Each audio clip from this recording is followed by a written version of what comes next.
The last component that you need to train as far as muscle actions are concerned is isometric strength.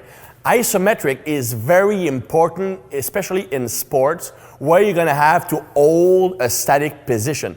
Like you are a football lineman, even though there will still be movement, a stalemate where you are pushing against an opponent and you're just like stuck together, like in martial arts where you're on the floor, or any sport really when you need to change direction, because that eccentric strength is really important for changes of direction. Very undervalued mode of contraction. Now, again, depending on the phase, different types will be trained. There are several types of isometric. There are what I call overcoming isometric, there are yielding isometrics, and explosive isometrics. So the first phase, the accumulation, we're going to be using yielding isometrics. Yielding isometric is you are loading the barbell with a moderate weight, 60, 70%, and you're going to lower that bar to a key position in the movement, and you're going to hold that position for a duration between 20 and 40 seconds. Okay? And while holding that position, you are trying to actively contract everything as hard as possible. Another variant I use of that approach during the accumulation phase is loaded stretching. Loaded stretching is nothing more than a yielding isometric done in a stretch position. So I might use dumbbells, lower down to my low position, and hold that stretch position while contracting my muscles for 30, 40 seconds, sometimes even more.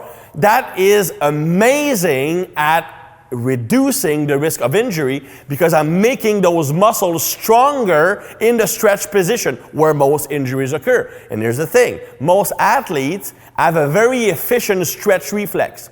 The stretch reflex is triggered when you reach that stretch position and is responsible for like 20, 30, 40% of the force production during that first part of the movement. And because of that, the body can become lazy, relying more on the stretch reflex than muscle contraction, and making that muscle tissue more prone to injury because it's weaker, contractually speaking. So by using loaded stretching, you are building strength in that stretch position, programming the brain to use muscle contraction when the muscle is being stretched. It will also make those tendons and the distal portion of the muscle thicker, more resistant to injury. So these are the methods I'm using during the accumulation phase. Two purposes. Loaded stretching reduces the risk of injury, increasing range of motion, mobility, active mobility. And then you have the isometric in more of the middle position. What you do is you pick a key athletic position. If I'm a linebacker, that is my position. That is going to be the isometric, the position I'm using. I'm doing squats in that position, strengthening a key position in my sport. My bench press, if my weak point is here, I'm going to hold that position there to strengthen my weak link.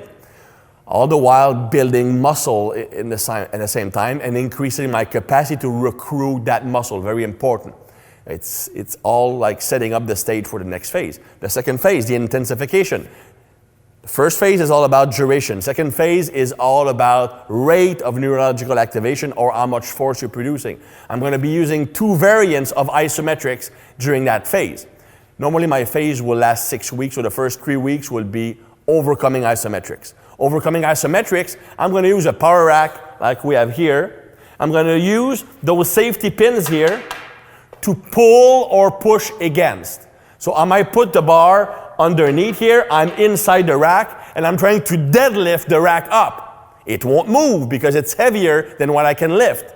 I don't even have to have weight on the bar. I'm just pulling against the rack for 6 seconds, 6 to 9 seconds, as hard as I can. That will increase strength more than regular lifting. I can recruit up to 10% more muscle fibers, but the strain gain will be mostly at the angle being trained, plus or minus 15 degrees. So if I do my deadlift isometric here, I will increase strength from here to here. So you have to be careful, select a position that you really want to strengthen. Either a key position in your sport or your own weak link in that lift. The strength gains are very rapid. 3 weeks, you will see a significant difference.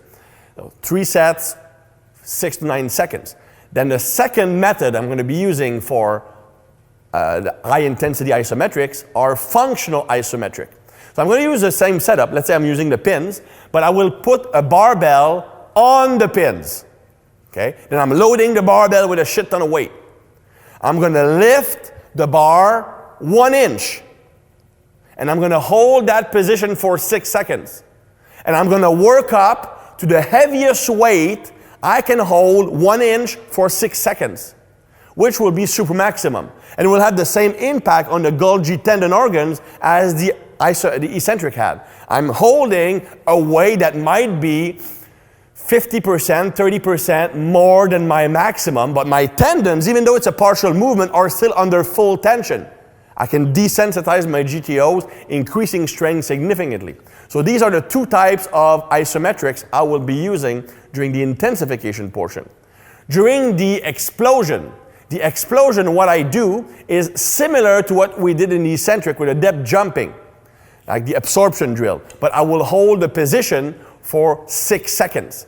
So for example, let's say I'm doing my drop and catch, boom, hold, and then just boom, quick movement. I'm doing my depth jump, I'm landing, land, and then jump. So I'm combining an isometric contraction and then a concentric. But I'm emphasizing the isometric. One way you can do that, very effective, I'm holding a kettlebell, or even more effective, a dumbbell in each hand. I'm doing a depth jump. I'm standing on a box. I'm letting myself drop down on the floor with the dumbbells. Boom, landing. Then I hold for 6 seconds. I drop the dumbbells and jump as high as I can. I'm overloading the absorption phase. Will increase isometric and also eccentric. So this is the periodization I use for isometric strength. Again, duration, load, speed.